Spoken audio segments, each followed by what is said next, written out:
Limpou o Corolla aqui, ó, barulho na suspensão, bucha da barra estabilizadora.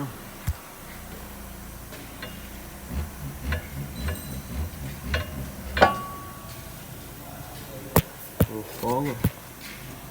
Vamos ver se dá pra ver a folga aqui.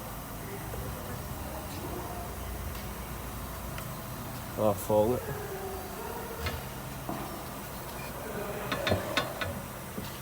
Então, vamos trocar as duas buchas. Problema resolvido. Um item que dá muito problema nesse carro, essas buchas, ó. Tudo que primeiramente desgasta geralmente bilheta e essas buchas da barra. No caso aqui as biletas estão ok, não tem folga.